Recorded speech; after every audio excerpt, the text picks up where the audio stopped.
Hello everyone, this is Kundan Kumar. Welcome to learning sessions. तो हम लोग कैलकुलेशन ऑफ वाईटीएम के बारे में पढ़ रहे थे।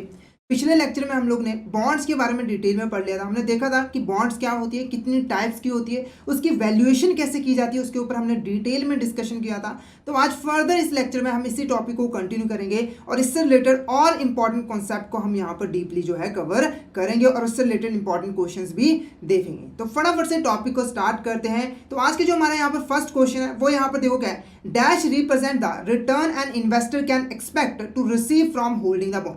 यानी कि जब कोई यहाँ पर इन्वेस्टर एक बॉन्ड को खरीदता है, उसको अपने पास होल्ड करके रखता है, तो उसके ऊपर वो जो रिटर्न एक्सपेक्ट करता है, जो उसे मिलना चाहिए, उसे हम यहाँ पर क्या कहते हैं। Option A yield, option B face value, option C current value या फिर मार्केट वैल्यू। तो यहाँ पर देखो option A yield is a correct answer. यानी कि जब भी हम बॉन्ड में इन्वेस्टमेंट करते हैं तो उसके ऊपर जो भी हमें यहाँ पर कूपन इंटरेस्ट मिलता है उसे ही हम यहाँ पर क्या कहते हैं, यील्ड जो है कहते हैं। क्लियर है। नेक्स्ट क्वेश्चन यहाँ पे देखोगे, next question, dash measure the rate of return earned on a bond if it is purchase at its current market price and if the coupon interest is received on the face value. जैसे कि आप लोगों को पता है कि जो हमें यहाँ पर कूपन इंटरेस्ट बॉन्ड पे मिलता है वो हमेशा यहाँ पर फेस वैल्यू पे जो है मिलता है। तो अगर हम किसी बॉन्ड को उसके मार्केट प्राइस पे यहाँ पर जो है परचेज करते हैं और कूपन इंटरेस्ट हमें मिलता है फेस वैल्यू पे, तो हमें जो उसके ऊपर जो रिटर्न मिली है उसे हम यहाँ पर क्या कहते हैं। Option A simple yield, option B current yield, option D market yield या फिर ऑल ऑफ द अबव। तो यहाँ पर देखो option B is a correct answer, current yield is a correct answer. मतलब करंट मार्केट प्राइस पे जो हमें यहाँ पर रिटर्न मिली है वो हमें कहलाती है यहाँ पर करंट यील्ड। क्लियर है। अब देखो यहाँ पर हम प्रैक्टिकल क्वेश्चन देखते हैं कि करंट यील्ड को हम यहाँ पर कैसे कैलकुलेट कर सकते हैं। तो यहाँ पर देखो ABC corporation issued a bond with a face value of 10,000 and the annual coupon rate is 6%. The bond is currently trading at market as 9,500. Calculate the current yield of the bond. हमें यहाँ पर current yield जो है वो calculate करनी है। तो यहाँ पर देखो करंट यील्ड को कैलकुलेट करने का हमारा यहाँ पर फॉर्मूला क्या होता है। तो जो भी हमें यहाँ पर कूपन इंटरेस्ट मिला होता है हमारी फेस वैल्यू पे, जो भी कूपन इंटरेस्ट हमें मिला होता है हमारी फेस वैल्यू को, उसको हमें डिवाइड करना है जो भी हमारा यहाँ पर करंट प्राइस है बॉन्ड का, और इसे यहाँ पर 100 के साथ जो है मल्टीप्लाई कर देना है। तो कूपन इंटरेस्ट देखो हमें मिलना है 10,000 पे 6% का, यानी कि 10,000 का 6% हमारा यहाँ पर कितना आ गया 600। तो 600 डिवाइडेड बाय करंट प्राइस हमारा कितना चल रहा है 9,500 इंटू 100। अब इसको हम यहाँ पर अगर सॉल्व करते हैं तो ये हमारा कितना आ रहा है 600 डिवाइडेड बाय 950 इंटू 100। तो ये हमारा कितना आके आ रहा है 6.31%। यानी कि हमें जो यहाँ पर हमारे बॉन्ड पे रिटर्न मिल रही है, यील्ड मिल रही है, वो हमारी यहाँ पर कितनी है 6.31%। क्लियर है आपको। नेक्स्ट क्वेश्चन देखो हमारा आया, next question, which of this statement is not correct regarding the yield to maturity. इसमें से कौन सी यहाँ पर स्टेटमेंट जो है वो करेक्ट नहीं है regarding the yield to maturity. तो ये भी हमारी एक तरह की यील्ड की ही यहाँ पर टाइप होती है। तो क्वेश्चन को करने से पहले हमें यील्ड टू मैच्योरिटी को समझना पड़ेगा कि यील्ड टू मैच्योरिटी बेसिकली हमारी यहाँ पर क्या होती है। तो सिंपल लैंग्वेज में आपको समझाऊं तो जब कोई पर्सन एक बॉन्ड को उसकी मैच्योरिटी तक होल्ड करके रखता है, तो बॉन्ड की मैच्योरिटी तक वो जो टोटल रिटर्न उस बॉन्ड पे कमाता है, रिसीव करता है, उसी को हम यहाँ पर क्या कहते हैं, यील्ड टू मैच्योरिटी। जैसे एग्जाम्पल के मान के चलो एक यहाँ पर एक्स पर्सन है, उसने यहाँ पर एक बॉन्ड खरीदा जिसकी मैच्योरिटी पीरियड यहाँ पर क्या थी 3 साल। इस एक्स पर्सन ने इस बॉन्ड को जो है अपने पास 3 सालों के लिए जो होल्ड करके रखा, यानी कि सेल नहीं किया, अपने पास ही रखा, और इसके ऊपर जो टोटल रिटर्न इसने कमाई वो कितना कमाई यहाँ पर 10%, यानी कि इसने 10% की यहाँ पर जो है कमाई की है। ठीक है। तो ये जो 10% है ना, ये हमारा यहाँ पर क्या कहलाता है, यील्ड टू मैच्योरिटी। अब जब भी हम यील्ड टू मैच्योरिटी कैलकुलेट करते हैं तो ये हम अजम्पशन लेके चलते हैं कि हमें बॉन्ड पे जो भी पीरियोडिक इंटरेस्ट मिलता है, कूपन इंटरेस्ट मिलता है, उसको हम फर्दर मार्केट में जो है इन्वेस्ट कर देते हैं और उस पे जो हमें रिटर्न मिलती है उसको भी हम यील्ड टू मैच्योरिटी के अंडर जो है इंक्लूड करते हैं। यानी कि ये जो यील्ड टू मैच्योरिटी है, इसमें जो हमारी प्रिंसिपल इन्वेस्टमेंट थी उस पे जो हमें रिटर्न मिली वो तो हमारी इंक्लूड होती है, साथ के साथ इस बॉन्ड पे जो हमें इंटरेस्ट मिला होता है उसको जो हम मार्केट में इन्वेस्ट कर देते हैं और उस पे जो हमें रिटर्न मिलती है उसको भी हम इसमें जो है इंक्लूड जो है करते हैं और टोटल रिटर्न हम यहाँ पर कैलकुलेट जो है वो करते हैं। अब इसको एक एग्जाम्पल के साथ मैं आपको बहुत ही सिंपल एग्जाम्पल के साथ यहाँ पर समझाऊंगा। तो मान के चलो एक्स पर्सन है, उसने यहाँ पर बॉन्ड खरीदा जिसका मैच्योरिटी पीरियड है 3 साल। उसने जो इन्वेस्टमेंट की है वो 10,000 की है, जिसके ऊपर उसको 10% यहाँ पर जो रिटर्न जो है मिल रहा है कूपन इंटरेस्ट का। ठीक है। तो यहाँ पर देखो पहले साल इसे जो इंटरेस्ट मिलेगा वो कितना मिलेगा 1,000 पे।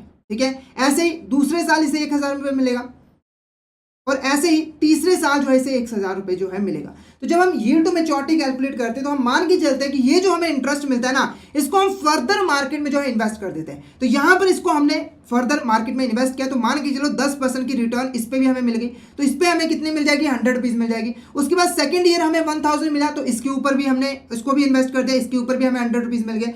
और उसके बाद 1000 थर्ड ईयर मिला तो इसको भी हमने मार्केट में इन्वेस्ट कर दिया, जिसके ऊपर हमें फिर से यहाँ पर 100 रुपीज़ जो है मिल गए। तो जब हम यहाँ पर YTM यानी कि यील्ड टू मैच्योरिटी कैलकुलेट करेंगे तो ये जो 1000 की रिटर्न मिल रही है ये तो हम इसके अंदर इंक्लूड करेंगे ही करेंगे, साथ में इस इंटरेस्ट पे जो हमें इंटरेस्ट मिल रहा है, रिटर्न मिल रही है यानी कि 100 रुपीज़, इसे भी हमें यहाँ पर इसके अंदर इंक्लूड करना है। और जो टोटल रिटर्न हमारे यहाँ पर निकल के आएगी वो हमारी यहाँ पर होगी यील्ड टू मैच्योरिटी। क्लियर है आपको?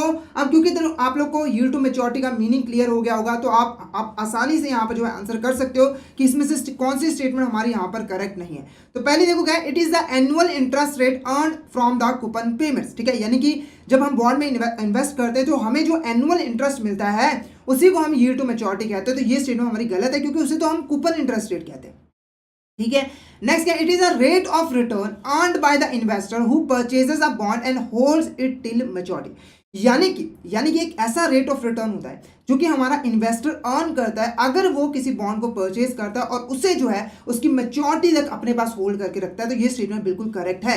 नेक्स्ट क्या है, it is a discount rate and rate of return which equals the present value of cash flows to the current price purchase price. यानी कि हमारा जो YTM होता है वो एक ऐसा डिस्काउंट रेट होता है जिसके ऊपर अगर हमें बॉन्ड से जो फ्यूचर में कैश फ्लोज मिलने वाले उसको हम डिस्काउंट करते हैं यानी कि उनकी प्रेजेंट वैल्यू कैलकुलेट करते हैं तो इन कैश फ्लोज की जो प्रेजेंट वैल्यू होगी वो हमारे यहाँ पर बॉन्ड की करंट प्राइस और परचेज प्राइस के इक्वल जो है हो जाएगी। तो ये भी स्टेटमेंट हमारी यहाँ पर क्या है, करेक्ट है। तो ये क्वेश्चन पूछना था कौन सी स्टेटमेंट हमारी करेक्ट नहीं है, तो option A is the correct answer. ये स्टेटमेंट हमारी गलत है और बाकी दो स्टेटमेंट हमारी यहाँ पर क्या है, करेक्ट है। नेक्स्ट क्वेश्चन, यहाँ पर अब प्रैक्टिकल क्वेश्चन हम देखते हैं कि हम YTM बेसिकली यहाँ पर कैसे जो है कैलकुलेट करते हैं। तो यहाँ पर देखो एक मान के चलिए एक बॉन्ड है जिसकी यहाँ पर जो पार वैल्यू यानी कि जो फेस वैल्यू है वो कितनी है यहाँ पर 1 लाख रुपीज़ की है। उसका जो करंट मार्केट प्राइस है वो कितना है यहाँ पर 9,000 रुपीज़ है।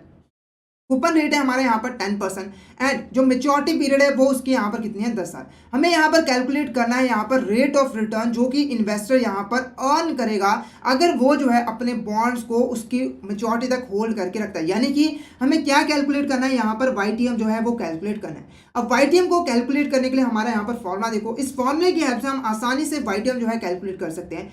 तो फॉर्मूला देखो हमारे यहाँ पर क्या है, एनुअल इंटरेस्ट जो भी हमें मिल रहा है plus redeemable value minus purchase price divided by life of bond divided by redeemable value plus purchase price divided by 2 into 100। तो ये हमारा फॉर्मूला होता है कैलकुलेट करने का यहाँ पर YTM को। बहुत सिंपल फॉर्मूला है, आपको याद रखना है और क्वेश्चन में जब आए तो आसानी से आप वैल्यूज फुल करके यहाँ पर जो है आंसर निकाल सकते हो। सबसे पहले क्या कैलकुलेट करना है हमें, एनुअल इंटरेस्ट। तो यहाँ पर देखो जो फेस वैल्यू है वो कितनी है, 1 लाख रुपए है। उसके ऊपर हमें यहाँ पर 10% का जो है कूपन इंटरेस्ट मिलता है। तो ये हमारे यहाँ पर कितना आ जाएगा, 10,000 रुपये। कूपन एनुअल इंटरेस्ट हमारा कितना आ जाएगा यहाँ पर, 10,000 रुपये। ठीक है, उसके बाद नेक्स्ट देखो रिडीमेबल वैल्यू जो कि हमें जब मेच्योरिटी के बाद जब हमारा पर्सन है जो कंपनी है वो हमें वापस करेगी पैसा, वो होता है। और कंपनी हमेशा कौन सा पैसा वापस करती है, जो हमारी यहाँ पर बॉन्ड की फेस वैल्यू होती है, यानी कि रिडीमेबल वैल्यू है हमारी यहाँ पर फेस वैल्यू और वो कितनी है हमारी 1 लाख रुपए। कितनी है, 1 लाख रुपए।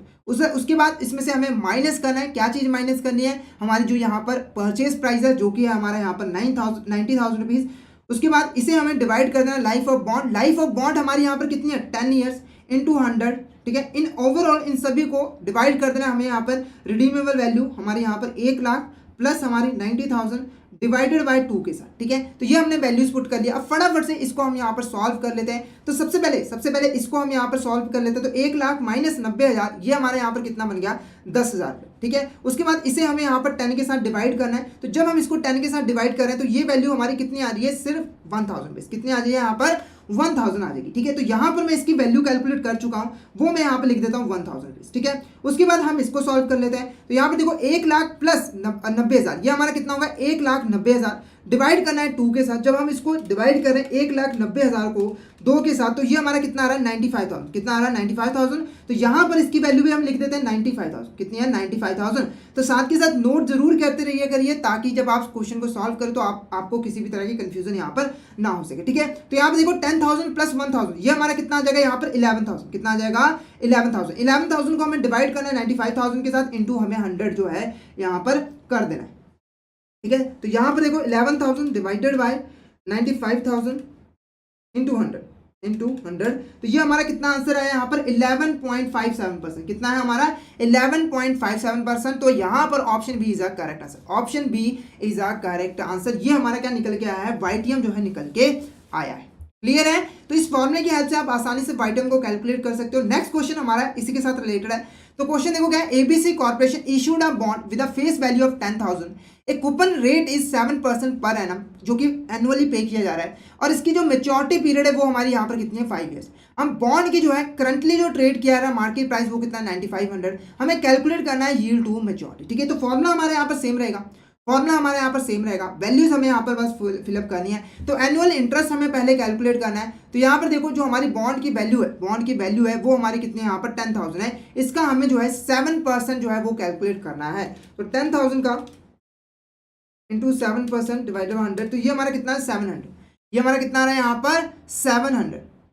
ठीक है, उसके बाद प्लस हमारे यहाँ पर रिडीमेबल वैल्यू कितनी है 10,000 रुपये, माइनस करना है ये कितना है हमारा मार्केट प्राइस 9500, डिवाइड करना है लाइफ ऑफ बॉन्ड के साथ वो कितना है 5 ईयर्स है। उसके बाद इसे ओवरऑल को डिवाइड करना है, हमारा यहाँ पर redeemable 10,000 plus 9500 divided by 2 into 100। ठीक है, तो आप इसको हम फटाफट से सॉल्व कर लेते हैं। तो 10,000 माइनस 9500, ये हमारा कितना आ जाएगा यहाँ पर 500। कितना आ जाएगा यहाँ पर 500।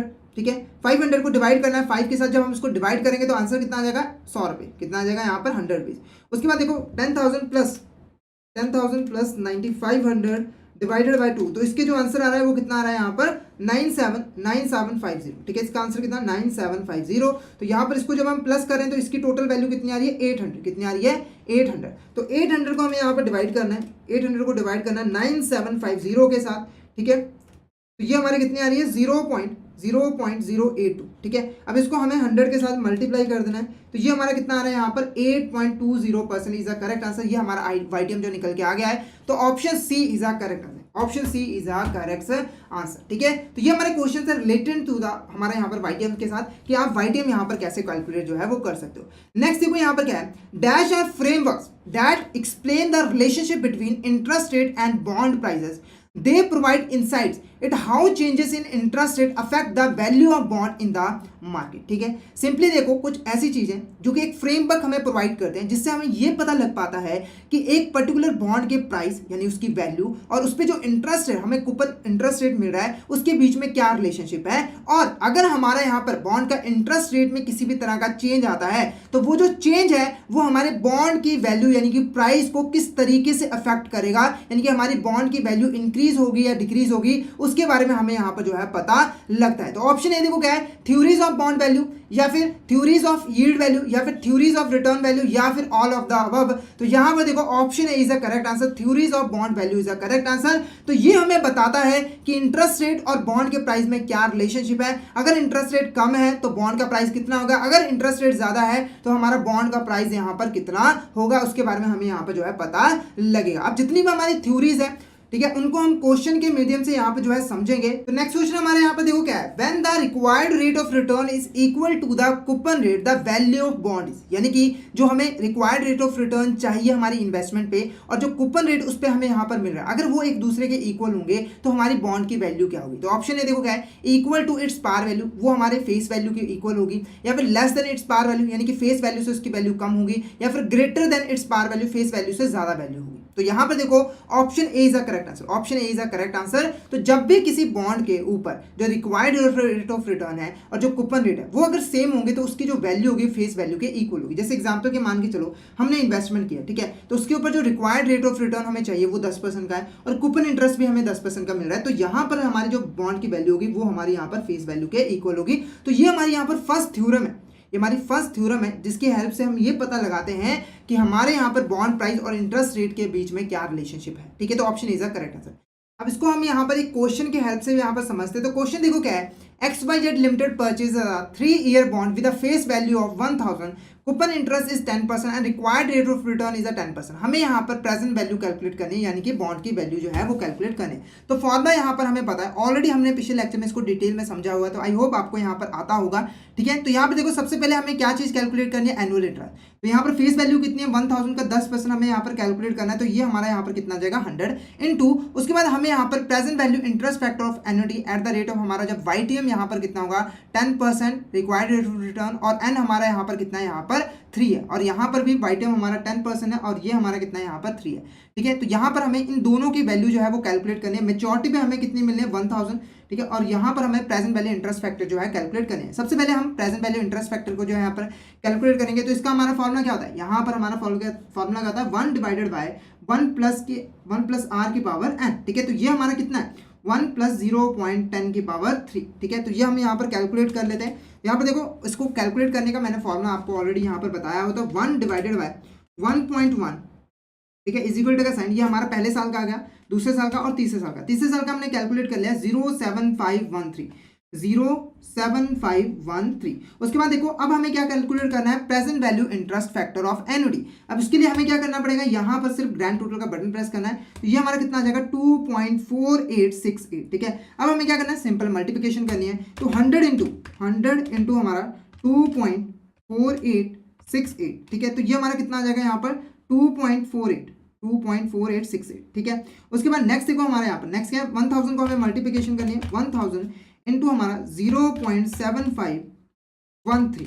ठीक है, तो ये हमारा कितना आ जाएगा यहाँ पर 751.3। अब इसको हम जब यहाँ पर प्लस करें, यहाँ पर हम इसको जब प्लस करें तो 248.68 प्लस हमारा 751.3, तो ये जो हमारा आंसर निकल के आ रहा है वो कितना आ रहा है यहाँ पर 999.98। तो आप देखोगे सिर्फ 2 डेसिमल के यहाँ पर फर्क आ गए, तो ये थोड़ा डेसिमल की वजह से फर्क आया, पर आप देखोगे कि यहाँ पर जो हमारी जो बॉन्ड की वैल्यू उसके फेस वैल्यू के यहाँ पर इक्वल है कितने के 1000 के। क्लियर है आपको।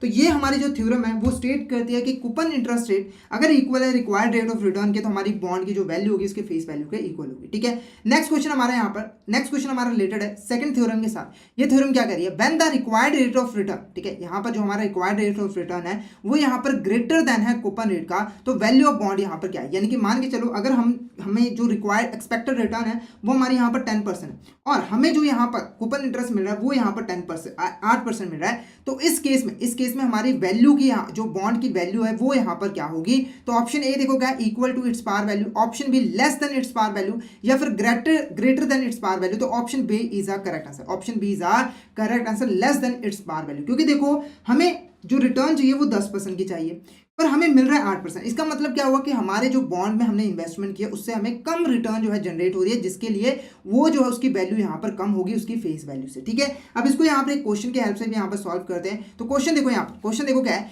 XYZ limited company purchase 3-year bond with a face value of 1000, coupon interest is 9%, required rate of return is 11%, calculate the present value of the bond. ठीक है, तो यहाँ पर सबसे पहले हमें यहाँ पर एनुअल इंटरेस्ट कैलकुलेट करना है। एनुअल इंटरेस्ट हमारा यहाँ पर देखो क्या है, 1000 का हमारा यहाँ पर 9%, यानी कि हमारे यहाँ पर क्या आ जाएगा 90 आ जाएगा। कितना आ जाएगा 90 आएगा। उसके बाद देखो इसको इनटू करना है हमारे यहाँ पर present value interest factor of annuity, जब हमारी YTM होगी 11% और एन हमारी होगी यहाँ पर 3, और ऐसे ही प्लस उसके बाद इसे हमें यहाँ पर प्लस कर देना है किसके साथ, मेच्योरिटी पे हमें मिलना है 1000 रुपये, और यहाँ पर हमें कैलकुलेट करना है प्रेजेंट वैल्यू इंटरेस्ट फैक्टर। ठीक है, तो उसको हमें कैलकुलेट करना आता है, तो फटाफट से इसको हम यहाँ पर कैलकुलेट कर लेते हैं। तो 1 डिवाइडेड बाय हमारे यहाँ पर जो वैल्यू है वो कितनी है, 1 डिवाइडेड बाय 1.11। ठीक है, तो यहाँ पर इसको हम कर लेते हैं 1.11 इज इक्वल टू का साइन 2 3, तो ये हमारा कितना आ रहा है यहाँ पर 0.37311। उसके बाद यहाँ पर भी इसकी वैल्यू पुट कर देते हैं, तो इसको हम ग्रैंड टोटल कर लेते हैं, तो ये कितना आ रहा है 2.4437। ठीक है, अब इसको हम मल्टीप्लिकेशन यहाँ पर कर देते हैं, तो 90 इंटू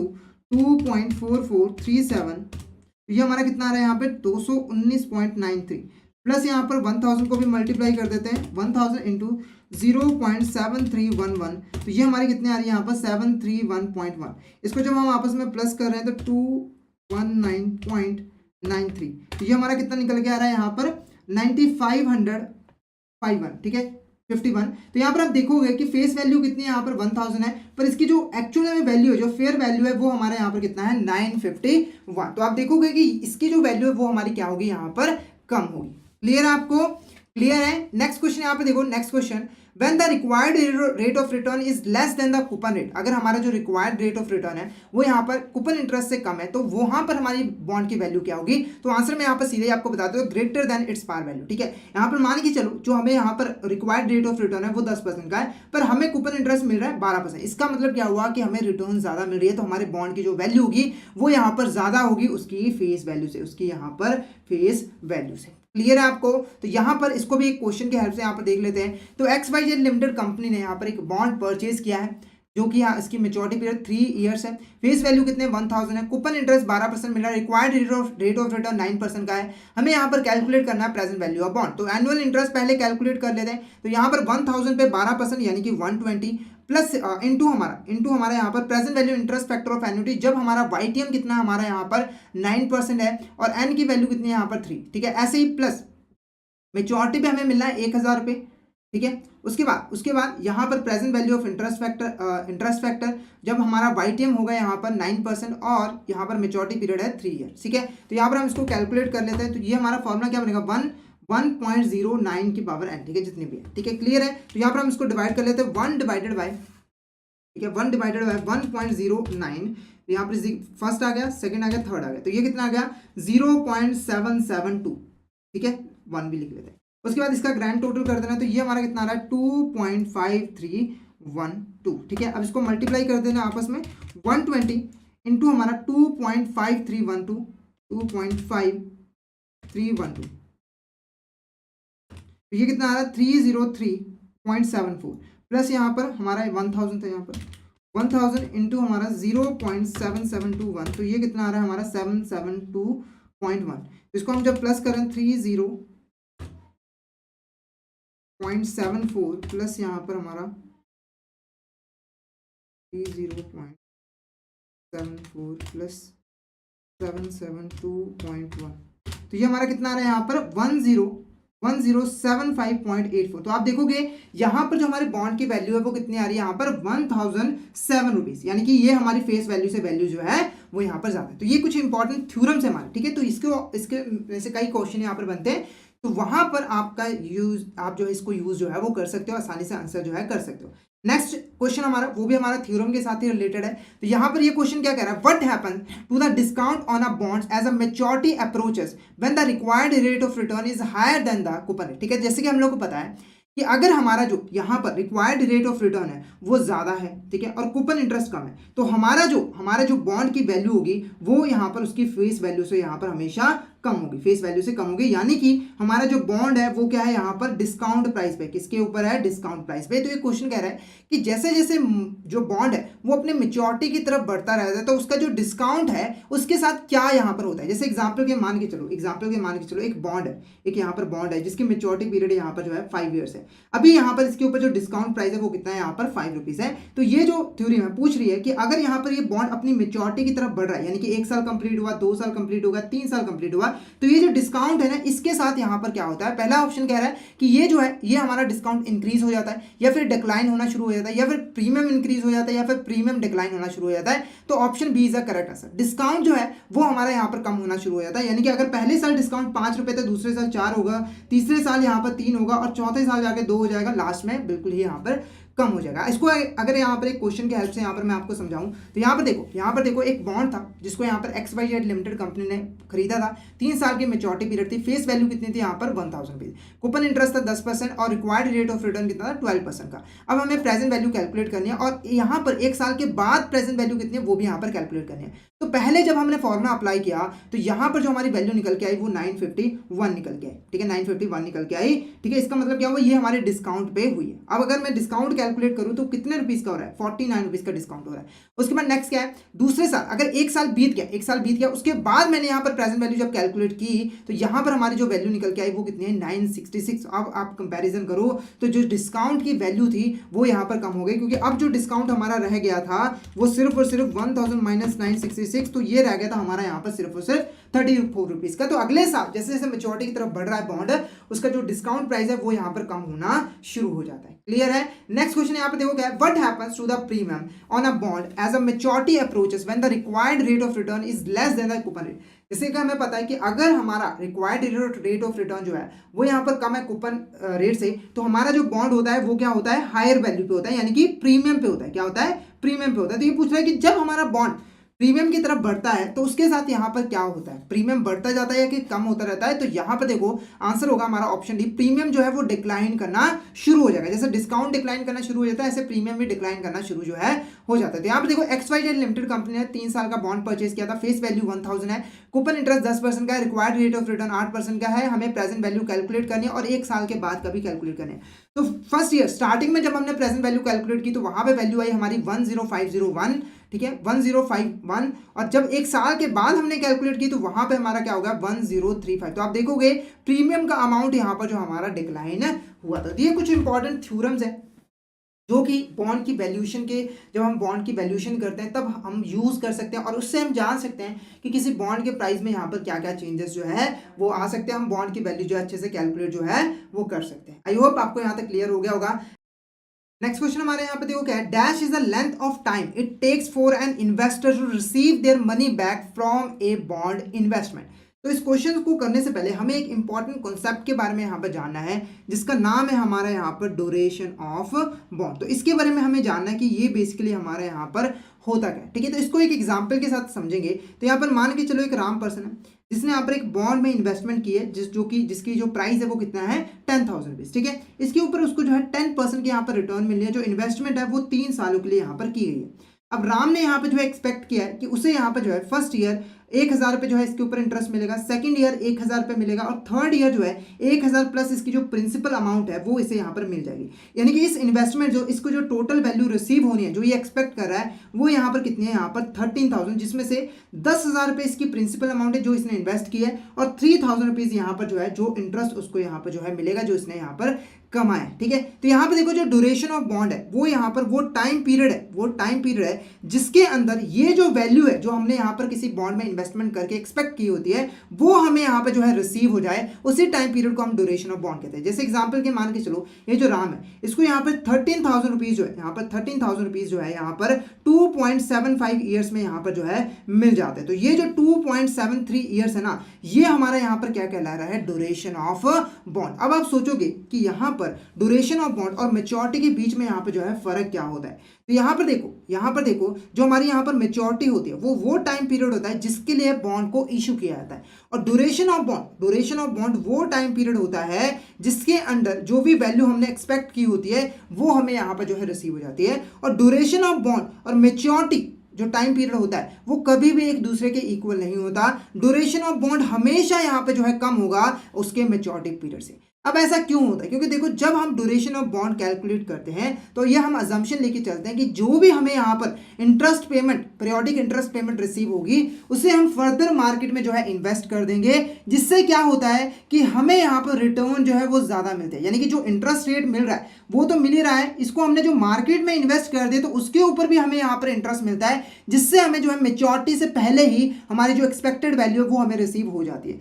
इसको एक एग्जाम्पल के साथ मैं आपको यहाँ पर समझाता हूँ कि कैसे ये काम करता है, हम कैसे यहाँ पर कैलकुलेट करते हैं। तो मान के चलो जो राम पर्सन है उसी की एग्जाम्पल यहाँ पर लेते हैं। उन्होंने 10,000 रुपये यहाँ पर जो है इन्वेस्ट किए। तो जैसे ही यहाँ पर फर्स्ट ईयर कंप्लीट हुआ तो उनको यहाँ पर जो है 1,000 रुपीज़ का जो है इंटरेस्ट मिल गया। क्या मिल गया? 1,000 रुपीज़ का इंटरेस्ट मिल गया और इसको जो है उन्होंने मार्केट में जो है इन्वेस्ट कर दिया। अब सेकेंड ईयर क्या हुआ, इनकी जो टोटल इन्वेस्टमेंट है वो यहाँ पर कितनी हो गई, यहाँ पर एक हमारे 10,000 रुपये प्रिंसिपल पहले थी प्लस हमारा 1,000 रुपये इन्होंने और यहाँ पर इन्वेस्ट कर दिया, यानी कि टोटल इन्वेस्टमेंट इनकी कितनी होगी 11,000 रुपीज़।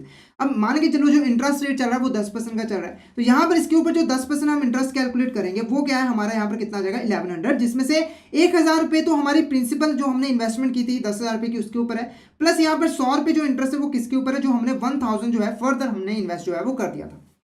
उसके बाद नेक्स्ट देखो नेक्स्ट टाइम में अब जो हमें यहाँ पर इंटरेस्ट मिला, यहाँ पर ये जो इंटरेस्ट हमें 1100 का मिला इसे भी हमने फर्दर इन्वेस्ट कर दिया। तो यहाँ पर जब हम इसको प्लस करें तो 11,000 हमारा पहले ही था और हमने यहाँ पर जो है 1,100 रुपये और इन्वेस्ट कर दिया, तो 11,000 प्लस यहाँ पर 1100, ये हमारा कितना आ जाएगा यहाँ पर 12,100 रुपये। टोटल इन्वेस्टमेंट हमारी कितनी होगी 12,100 रुपये। अब थर्ड ईयर जो हमें इंटरेस्ट मिलेगा वो किसके ऊपर मिलेगा, इसके ऊपर मिलेगा। तो इसके ऊपर 10% कैलकुलेट कर लो तो ये हमारा आ रहा है यहाँ पर 1,210 रुपये। ठीक है, तो यहाँ पर अगर मैं टोटल वैल्यू यहाँ पर कैलकुलेट करूँ जो हमें यहाँ पर थर्ड ईयर जो है यहाँ पर रिसीव होगी वो कितनी होगी हमारी यहाँ पर 12,000। ठीक है, 12,100 रुपये हमारे पास पहले है, प्लस यहाँ पर 100, तो यहाँ पे टोटल वैल्यू रिसीव होगी वो 13,310 रुपीज़। और हमने जो वैल्यू एक्सपेक्ट की थी वो कितनी थी हमारी यहाँ पर 13,000 की, कितनी थी 13,000 की, पर हमें थर्ड ईयर में जाके जो है 310 रुपीज़ ज़्यादा मिल गया। इसका मतलब क्या हुआ कि जो 13,000 हमने एक्सपेक्ट की थी वैल्यू वो हमें यहाँ पर मेच्योरिटी से पहले ही रिसीव होगी। जैसे मान के चलो 2.73 ईयर्स, ठीक है, यानी कि 3 साल पूरे होने के 2-3 महीने पहले ही हमें यहाँ पर 13,000 रुपीज़ यहाँ पर मिल गए। तो यहाँ पर जो हमारी ड्यूरेशन होगी बॉन्ड की वो क्या होगी 2.73 ईयर्स। क्लियर है आपको? तो इस तरीके से जो है हम यहाँ पर बॉन्ड की ड्यूरेशन जो है वो कैलकुलेट करते हैं। तो आई होप आपको क्लियर हो गया होगा। अब इससे रिलेटेड जो क्वेश्चन था वो भी हम यहाँ पर देख लेते हैं। तो क्वेश्चन क्या कह रहा था, dash is the length of time it takes for an investor to receive their money back from a bond investment, यानी कि वो टाइम पीरियड जिसमें जो भी उसने मनी सोची है एक्सपेक्ट किया वो उसे रिसीव हो जाती है, वो टाइम पीरियड क्या होता है। तो ऑप्शन है duration of a bond is a correct answer. Next question देखो क्या है, विच of this statement is correct regarding bond duration. इसमें से कौन सी स्टेटमेंट जो है वो हमारी यहाँ पर करेक्ट है रिगार्डिंग द बॉन्ड ड्यूरेशन। पहले देखो क्या है, the bond duration of a bond is typically shorter than its term to maturity, यानी कि जो बॉन्ड की ड्यूरेशन होती है वो हमेशा उसकी मैच्योरिटी से जो है कम होती है। तो ये स्टेटमेंट बिल्कुल करेक्ट है। नेक्स्ट क्या है, तो duration of bond equals its term to maturity only in case of zero coupon bond offer. ठीक है, तो अगर यहाँ पर कोई बॉन्ड ऐसा है जो हमें यहाँ पर जिसके ऊपर कोई भी इंटरेस्ट नहीं मिल रहा, यानी कि वो जीरो कूपन बॉन्ड है, तो वहां पर हमारी जो बॉन्ड की ड्यूरेशन होती है वो इक्वल होती है किसके, मैच्योरिटी की, क्योंकि इसके ऊपर हमें कोई इंटरेस्ट नहीं मिलता, उसको हम मार्केट में इन्वेस्ट जो है वो नहीं कर पाते, तो सारा पैसा हमें मैच्योरिटी के वक्त ही यहाँ पर मिलता है। तो ये भी स्टेटमेंट करेक्ट है। नेक्स्ट क्या है, increasing the coupon frequency reduces the duration while decreasing the coupon frequency increasing the duration. अगर आपको जो कूपन इंटरेस्ट मिल रहा है वो ज्यादा फ्रीक्वेंसी में मिल रहा है, यानी कि साल में 2 बारी 4 बारी 6 बारी, ठीक है, तो आपका जो यहाँ पर ड्यूरेशन होगा वो कम हो जाएगा। और अगर यहाँ पर फ्रीक्वेंसी कम है, यानी कि आपको साल में सिर्फ एक बार ही यहाँ पर कूपन इंटरेस्ट मिल रहा है, तो वहां पर बॉन्ड की ड्यूरेशन जो है वो ज्यादा होगा। ऐसा क्यों होता है, देखो अगर आपको महीने में 2 बार मिलता है तो आप यहाँ पर 6 महीने बाद यहाँ पर इन्वेस्टमेंट कर दोगे। ठीक है, 6 महीने बाद यहाँ पर इन्वेस्टमेंट कर दोगे, जिसके ऊपर आपको आगे चलकर 6 महीने का यहाँ पर रिटर्न जो है वो मिलेगा। पर वही जो कूपन है आपको 1 साल के बाद मिलेगा, तो आपको 1 साल वेट करना पड़ेगा और उसके बाद आप उसको इन्वेस्ट कर पाओगे। तो ये 6 महीने का जो रिटर्न है वो आपको नहीं मिल पाएगा। तो जितनी ज्यादा फ्रीक्वेंसी होगी उतना ज़्यादा पैसा हम जो है यहाँ पर जल्दी से जल्दी इन्वेस्ट कर पाएंगे और हमें ज़्यादा से ज़्यादा रिटर्न जो है मिलेगा। तो all of the above is the correct answer. ये सभी स्टेटमेंट जो है बॉन्ड ड्यूरेशन के रिगार्डिंग हमारे यहाँ पर क्या है, करेक्ट है। नेक्स्ट देखो क्या है, विच of this statement defines modified duration. इसमें से कौन सी स्टेटमेंट जो है वो यहाँ पर मॉडिफाइड ड्यूरेशन को यहाँ पर हमें डिफाइन करते हैं। तो मॉडिफाइड ड्यूरेशन यहाँ पर बेसिकली यहाँ पर होता क्या है, तो सिंपली देखो मॉडिफाइड ड्यूरेशन हमें ये बताता है कि यहाँ पर एक पर्टिकुलर जो हमारा यहाँ पर बॉन्ड का प्राइस है उसके ऊपर जो इंटरेस्ट रेट है ना, उन दोनों के बीच में क्या रिलेशनशिप है। अगर हमारा इंटरेस्ट रेट चेंज होता है, यानी कि कूपन इंटरेस्ट बढ़ता है या कम होता है, तो उससे हमारे यहाँ पर बॉन्ड के प्राइस पे क्या इंपैक्ट पड़ेगा और उससे हमारे बॉन्ड की ड्यूरेशन पे यहाँ पर क्या इंपैक्ट पड़ेगा, उसके बारे में हमें यहाँ पर बताता है। तो यहाँ पर स्टेटमेंट देखो क्या है, it estimate the sensitivity of a bond price to changes in interest rate, यानी कि इससे हमें ये पता लगता है कि एक बॉन्ड का प्राइस कितना सेंसिटिव है और रिलेटेड है हमारे इंटरेस्ट रेट के साथ, यानी कि एक इंटरेस्ट रेट में चेंज होने से हमारे किस हद तक बॉन्ड के प्राइस में चेंज आ सकता है। तो ये स्टेटमेंट बिल्कुल करेक्ट है। नेक्स्ट है, it consider both the bond time to maturity and its coupon payments, यानी कि इसमें जो है हम बॉन्ड का जो भी मैच्योरिटी का टाइम पीरियड होता है और उसके ऊपर हमने जो भी कूपन पेमेंट्स मिल रही होती है, दोनों को हम कंसीडर करते हैं और उससे जो है मॉडिफाइड ड्यूरेशन कैलकुलेट करते हैं। तो ये स्टेटमेंट बिल्कुल करेक्ट है। नेक्स्ट क्या है, it helps investor to assess the potential impact of interest rate fluctuation in the value of their bond holding, यानी कि ये हेल्प करता है इन्वेस्टर को ये पता लगाने में कि यहाँ पर जो इंटरेस्ट रेट में हमारी फ्लक्चुएशंस आती हैं उसकी वजह से हमारे बॉन्ड की जो होल्डिंग्स है उनकी जो वैल्यू है उसमें क्या चेंजेस यहाँ पर जो आएंगे। तो all of the above is the correct answer. ये सभी की सभी स्टेटमेंट हमारे यहाँ पर क्या है, करेक्ट है। नेक्स्ट यहाँ पर देखो प्रैक्टिकल क्वेश्चन है जिसमें हम लोग यहाँ पर ड्यूरेशन और मॉडिफाइड ड्यूरेशन दोनों यहाँ पर जो है कैलकुलेट करेंगे। तो यहाँ पर देखो क्वेश्चन क्या है, bank ABC held a bond with a face value of 1 lakh rupees. Coupon rate is 8% payable yearly basis, maturity after 5 years and YTM is 6%, calculated the duration of bond and modified duration. सबसे पहले देखो coupon interest है 8% का जो कि यहाँ पर हमें हर साल मिलता है, मेच्योरिटी पीरियड है 5 सालों की, YTM है 6% का जो कि हमारा रिक्वायर्ड रेट ऑफ रिटर्न है। हमें यहाँ पर ड्यूरेशन ऑफ बॉन्ड और मॉडिफाइड ड्यूरेशन जो है वो कैलकुलेट करने, तो यहाँ पर हमारा ड्यूरेशन को जो कैलकुलेट करने का हमारा फॉर्मूला होता है वो क्या होता है, duration is equal to sigma of present value into time, ठीक है, और उसका सिग्मा ऑफ प्रेजेंट वैल्यू, यानी कि हमारे यहाँ पर जो भी प्रेजेंट वैल्यू आएगी कैश फ्लोज की उसको हम टाइम के साथ मल्टीप्लाई करने के बाद जो सारा टोटल आएगा वो उसको डिवाइड कर देंगे जो भी हमारे प्रेजेंट वैल्यू का टोटल है उसके साथ, तो हमारा ड्यूरेशन जो है कैलकुलेट हो जाएगा। तो इसे हमें यहाँ पर जो है कैलकुलेट करना पड़ेगा। तो पहले हम यहाँ पर मॉडिफाइड ड्यूरेशन की यहाँ पर जो है बात करेंगे। तो यहाँ पर देखो हमारा जो बॉन्ड की फेस वैल्यू थी, बॉन्ड की जो फेस वैल्यू थी वो कितनी है हमारी 1 लाख रुपीज है, 8% का हमें कूपन मिलता है, यानी कि जो कैश इनफ्लोज हमें हर साल रिसीव होने हैं वो क्या रिसीव होने हैं, 8,000 रुपये हमें जो है यहाँ पर रिसीव होने। उसके बाद देखो नेक्स्ट 5वें साल जाके हमें यहाँ पर 1 लाख रुपए हमारा प्रिंसिपल और 8,000 रुपये का हमें इंटरेस्ट जो है यहाँ पर मिलने वाला है। क्लियर है। अब हमें यहाँ पर सबसे पहले प्रेजेंट वैल्यू कैलकुलेट करनी है। उसके लिए मैंने आपको बताया था कि प्रेजेंट वैल्यू फैक्टर हमें कैलकुलेट करना पड़ेगा और उसके साथ मल्टीप्लाई करके हम प्रेजेंट वैल्यू जो है कैलकुलेट कर सकते हैं।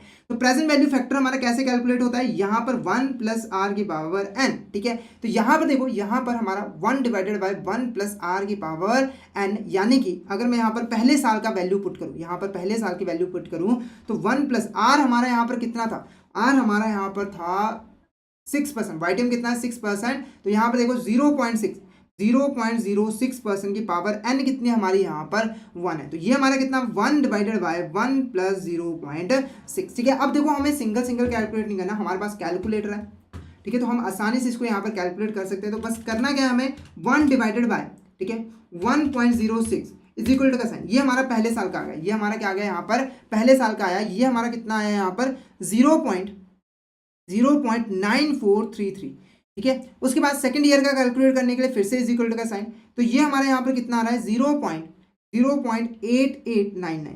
उसके बाद नेक्स्ट फिर से इज इक्वल टू का साइन, तो ये हमारा कितना आ रहा है यहाँ पर 0.8396। उसके बाद फिर से इज इक्वल टू का साइन, ये हमारा आ रहा है 0.7920। उसके बाद फिर से तो ये हमारा आ रहा है यहाँ पर 0.7472। तो ये हमने यहाँ पर कैलकुलेट कर दिया। अब हमें क्या करना है, इनको सिंपली यहाँ पर मल्टीप्लिकेशन करनी है। तो यहाँ पर देखो 8,000 इंटू 0.9433, ये हमारा कितना आ रहा है यहाँ पर 7546, ठीक है, ये हमारी वैल्यू आ गई। उसके बाद नेक्स्ट फिर से 8,000 इंटू हमारा यहाँ पर 0.8899, तो ये हमारा कितना आ रहा है यहाँ पर 7119। उसके बाद नेक्स्ट 8,000 इंटू 0.8396, ये कितना आ रहा है हमारा 6716। उसके बाद नेक्स्ट हमारा यहाँ पर 8,000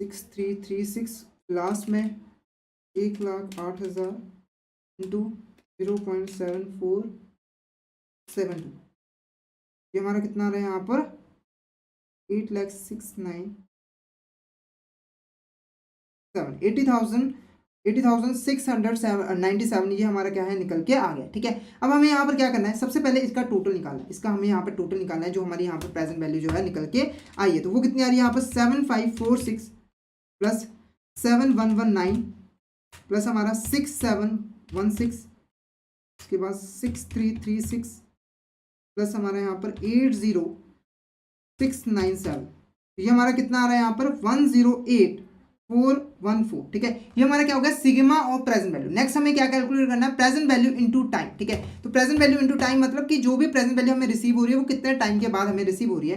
तो ये हमारा क्या हो जाएगा इंटू वन, तो ये हमारा कितना आ जाएगा 7546, ये हमारा क्या हो जाएगा इंटू 2 इंटू 3 और इंटू 4 इंटू 5, ठीक है, ये हमारा आ गया, ठीक है। अब इसको हम कैलकुलेट कर लेते हैं। तो यहाँ पे देखो 7119 इंटू 2, तो ये हमारा कितना आ रहा है यहाँ पर 14238, ठीक है। उसके बाद नेक्स्ट देखो 6716 इंटू 3, ये हमारा कितना आ रहा है 20,148।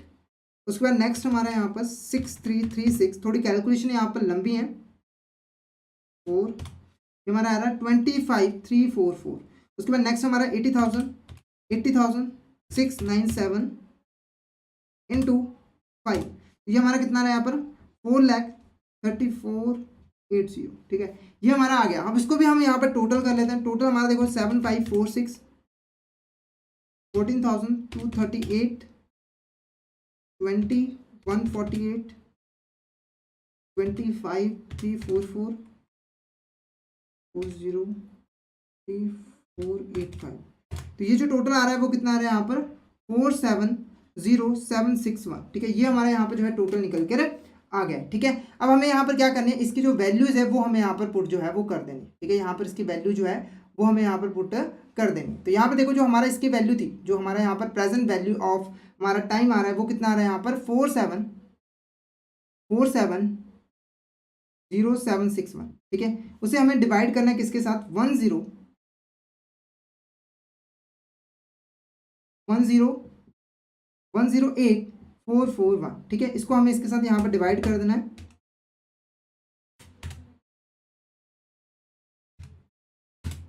तो ये जो हमारा आंसर आ रहा है वो कितना आ रहा है 4.34 ईयर, क्या आ रहा है 4.43 ईयर्स, यानी कि ये हमारी क्या होगी ड्यूरेशन कैलकुलेट हो गई। क्या कैलकुलेट होगी, ड्यूरेशन कैलकुलेट हो गई। थोड़ी कैलकुलेशन थी, तो वैसे भी एग्जाम में इतना मतलब कैलकुलेशन वाला क्वेश्चन आता नहीं, क्योंकि आपके पास इतना टाइम भी नहीं होता, पर अगर आपको सीखना है, ठीक है, तो पूछा भी जा सकता है, तो उसमें आप यहाँ पे इसको सॉल्व जो है कर सकते हो। अब नेक्स्ट हमें मॉडिफाइड ड्यूरेशन कैलकुलेट करनी है। तो मॉडिफाइड ड्यूरेशन का यहाँ पर फॉर्मुला क्या है, जो भी हमारी ड्यूरेशन आई है उसको हमें डिवाइड कर देना है 1 प्लस आर के साथ। तो 1 प्लस आर, आर कितना है हमारा 0.06, तो यहाँ पर कितना आ जाएगा 4.34 डिवाइडेड बाय 1.06। तो इसको हम जब डिवाइड कर रहे हैं 1.06 के साथ, तो ये हमारा कितना आ रहा है यहाँ पर 4.09, क्या आ रहा है 4.90। तो यहाँ पर हमारा जो answer option A is a correct answer. जो हमारी ड्यूरेशन आ रही है 4.34 ईयर्स आ रही है, और हमारी जो मॉडिफाइड ड्यूरेशन आ रही है वो 4.09 ईयर्स जो है वो यहाँ पर निकल के आ रही है। तो आई होप आपको यहाँ पर जो ड्यूरेशन का कॉन्सेप्ट है वो यहाँ पर अच्छे से समझ आ गया होगा। नेक्स्ट हमारा जो क्वेश्चन है, नेक्स्ट क्वेश्चन देखो, dash refers to the degree of fluctuation or variation in the price of a bond in response to changes in market condition particularly interest rate, ठीक है। तो सिंपली देखो एक ऐसी चीज जो कि हमें ये बताते हैं कि मार्केट में जब फ्लक्चुएशंस आती है, स्पेशली जो इंटरेस्ट रेट में जो फ्लक्चुएशन आती है, तो उस फ्लक्चुएशन का हमारे जो बॉन्ड की वैल्यू होती है, जो बॉन्ड की प्राइस होता है, उस पर क्या इंपैक्ट पड़ता है, हमारा जो बॉन्ड का प्राइस है वो किस हद तक यहाँ पर जो है चेंज होता है। तो यहाँ पर देखो पहला क्या है बॉन्ड ड्यूरेशन, उसके बाद बॉन्ड यील्ड या फिर बॉन्ड क्रेडिट रेटिंग या फिर बॉन्ड प्राइस वोलेटिलिटी। तो यहाँ पे देखो option D is a correct answer, bond price volatility is a correct answer, ठीक है। यहाँ पर जो बॉन्ड प्राइस वोलेटिलिटी है ये हमें वो एक्सटेंट बताता है कि यहाँ पर अगर हमारा जो बॉन्ड प्राइस है, जो हमारा बॉन्ड पे इंटरेस्ट हमें मिल रहा है, वो अगर चेंज होता है तो हमारे जो बॉन्ड प्राइस है उसमें कितना चेंज आएगा एग्जैक्ट हमें यहाँ पर बता देता है। से मान के चलो हमारा जो YTM है वो इंक्रीज हुआ 8%, ठीक है, उससे हमारे प्राइजेस पे कितना इंपैक्ट पड़ा, मान के चलो वो 5% है, तो ये हमें यहाँ पर जो है पता लग जाता है कि 1% YTM के चेंज होने से जो प्राइस है हमारे उसमें जो है 5% का यहाँ पर जो है चेंज आ जाता है। क्लियर है। अब यहाँ पर देखो नेक्स्ट क्वेश्चन हमारा इसी के साथ रिलेटेड है। तो हाई वोलेटिलिटी, अगर यहाँ पर कोई हाई वोलेटिलिटी है तो वो क्या हमें यहाँ पर बताती है, पहला कि बॉन्ड प्राइस जो है वो ज़्यादा सेंसिटिव है इंटरेस्ट रेट मूवमेंट के साथ, या फिर बॉन्ड प्राइस जो है लेस सेंसिटिव है इंटरेस्ट रेट मूवमेंट के साथ, या फिर बॉन्ड प्राइस जो है वो इंपैक्ट ही नहीं करता बॉन्ड प्राइस पे इंटरेस्ट रेट मूवमेंट का। तो यहाँ पर देखो option A is the correct answer. अगर कोई यहाँ पर हमारा जो बॉन्ड है उसमें ज़्यादा वोलेटिलिटी यहाँ पर पाई जाती है, इसका मतलब क्या है कि हमारा जो बॉन्ड का प्राइस है वो बहुत ज़्यादा सेंसिटिव है, रिलेटेड है इंटरेस्ट के रेट के साथ। अगर इंटरेस्ट रेट में थोड़ी सी फ्लक्चुएशन आती है तो उसकी वजह से हमारे बॉन्ड प्राइस में भी काफ़ी जो है चेंजेस आ जाते हैं, उसमें भी काफ़ी फ्लक्चुएशन जो है आ जाती है। नेक्स्ट हमारे यहाँ पर देखो प्रैक्टिकल क्वेश्चन हम यहाँ पर देखते हैं। तो बैंक XYZ है, उसने यहाँ पर 10% का बॉन्ड यहाँ पर खरीदा है, जिसकी मेच्योरिटी पीरियड कितनी है यहाँ पर 8 साल है, इसकी पार वैल्यू कितनी है 1000 है। मार्केट रेट में जो चेंजेस आया है वो कितना है 10% से बढ़ के 12% हो गया। अब हमें यहाँ पर जो है इंटरेस्ट रेट इलास्टिसिटी जो है फाइंड आउट करनी है कि यहाँ पर इंटरेस्ट रेट के चेंज होने से हमारा जो बॉन्ड की वैल्यू है उसमें यहाँ पर कितना चेंज जो है आ जाता है। इसका हमारा यहाँ पर देखो फॉर्मुला क्या है, यहाँ पर हमारा फॉर्मुला क्या है, percentage change in price for a bond in period T, यानी कि हमारे यहाँ पर प्राइस जो हमारे बॉन्ड के प्राइस में जो चेंज आया है, जो परसेंटेज चेंज आया है उसे हमें यहाँ पर डिवाइड कर देना है जो हमारे यहाँ पर यील्ड टू मैच्योरिटी में जो है हमारा यहाँ पर चेंज जो है आया है। तो यील्ड टू मैच्योरिटी में हमें चेंज पता है वो कितना है हमारे यहाँ पर 2% का है, पर हमें यहाँ पर जो है प्राइस में कितना चेंज है वो हमें कैलकुलेट करना है। तो सबसे पहले इसको कैलकुलेट करने के लिए हमें यहाँ पर बॉन्ड का जो प्राइस है वो यहाँ पर कैलकुलेट जो है करने की रिक्वायरमेंट है। तो वो हमें यहाँ पर आती है। तो एनुअल इंटरेस्ट हमें यहाँ पर कितना मिल रहा है, यहाँ पर 1000 हमारी यहाँ पर फेस वैल्यू है, तो ये हमें मिल रहा है यहाँ पर 100 रुपीज़। कितना मिल रहा है हमें यहाँ पर 100 रुपीज़, प्लस हमारी यहाँ पर क्या है present value interest factor, plus हमारी जो मेच्योरिटी पे हमें वैल्यू मिल रही है वो कितनी मिल रही है हमें यहाँ पर 1000 की इंटू हमारा प्रेजेंट वैल्यू इंटरेस्ट फैक्टर। ठीक है, तो ये हम यहाँ पर फटाफट से कैलकुलेट कर लें। तो वो हमारा जो फॉर्मूला बन रहा है वो 1.1.12 यहाँ पर जो है बन रहा है। ठीक है, तो इसको हम डिवाइड कर देते हैं। तो मेच्योरिटी पीरियड कितना है हमारा 8%, मतलब 8 सालों के लिए। तो हम इसको 8 बार यहाँ पर प्लस करेंगे, तो यहाँ पर देखो 1 डिवाइडेड बाय 1.12 इंटू 1 2 3 4 5 6 7 8, तो ये हमारा कितना आ रहा है 0.403, 0.403। ठीक है, उसके बाद नेक्स्ट अब ग्रैंड टोटल हमें यहाँ पर करना है। तो ग्रैंड टोटल हमारे यहाँ पर देखो कितना है 4.967। अब इसको हमें सिंपली यहाँ पर मल्टीप्लाई कर देना है, तो 100 इंटू 4.967, तो ये हमारा कितना आ रहा है यहाँ पर 496, प्लस हमें यहाँ पर 10,000 1000 है यहाँ पर 1000 इंटू हमारा यहाँ पर 0.403, तो ये हमारा कितना आ रहा है यहाँ पर 403। तो इसको जब हम यहाँ पर प्लस कर रहे हैं, ठीक है, जब हम इसको यहाँ पर प्लस कर रहे हैं तो 496 प्लस 403, ये हमारा कितना आ रहा है यहाँ पर 899। ठीक है, 899। अब ये इसको अगर हम यहाँ पर माइनस करेंगे, यहाँ पर हम जब इसको 100 के साथ यहाँ पर जो है माइनस करेंगे, तो यहाँ पर देखो 899 माइनस हमारा यहाँ पर 1000, तो हमारा जो डिफरेंस आ रहा है वो कितना आ रहा है 101। कितना आ रहा है 101। अगर हमें यहाँ पे परसेंटेज चेंज देखनी है, परसेंटेज चेंज कितना आया है, तो हमें क्या करना है, जितने हमारा चेंज आया है उसको हमें डिवाइड कर देना है इससे पहले जो इसका प्राइस था इंटू हमें 100 कर देना है। तो यहाँ पर देखो 101 को हमें यहाँ पर डिवाइड करना है 1000 के साथ और इंटू कर देना है 100 के साथ। तो यहाँ पर जो हमारा परसेंटेज चेंज आया है, जो परसेंटेज चेंज आया है वो कितना आ रहा है 10.1% जो है परसेंटेज चेंज आया है। ठीक है, अब यहाँ पर हम वैल्यू पुट कर सकते हैं। तो परसेंटेज चेंज कितना है 10.1%, और यहाँ पर जो हमारा वाइटम में चेंज आया है वो कितना है यहाँ पर 2% आया है। जब इसको हम डिवाइड करें, इसको हम जब 2 के साथ डिवाइड करें, तो ये हमारा कितना रहा है यहाँ पर 5.05%। यानी कि अगर यहाँ पर हमारा जो YTM है वो 1% से यहाँ पर चेंज होता है, तो जो हमारे यहाँ पर बॉन्ड के प्राइसेस है वो यहाँ पर 5% से चेंज हो रहे हैं। तो यहाँ पर देखो ऑप्शन बी हमारे यहाँ पर क्या होगा, करेक्ट आंसर होगा। ऑप्शन बी हमारा क्या होगा यहाँ पर करेक्ट आंसर होगा। थोड़ा सा जो डिफरेंस आया है वो हमारा डेसिमल की वजह से आया, तो ऑप्शन बी हमारा यहाँ पर क्या है, करेक्ट आंसर है। तो यहाँ पर जो आज का टॉपिक हमारा कैलकुलेशन ऑफ YTM वो यहाँ पर कैलकुलेट होता पूरा होता है। तो हमने डिटेल में YTM के बारे में पढ़ लिया है, बॉन्ड्स के बारे में पढ़ लिया है। तो अगर आपको यहाँ तक किसी भी तरह का डाउट हो तो हमें व्हाट्सएप ग्रुप, टेलीग्राम ग्रुप को यहाँ पर जो है मैसेज कर सकते हो। तो आज के लिए इतना ही। तो मिलते हैं नेक्स्ट लेक्चर में। Thank you so much everyone.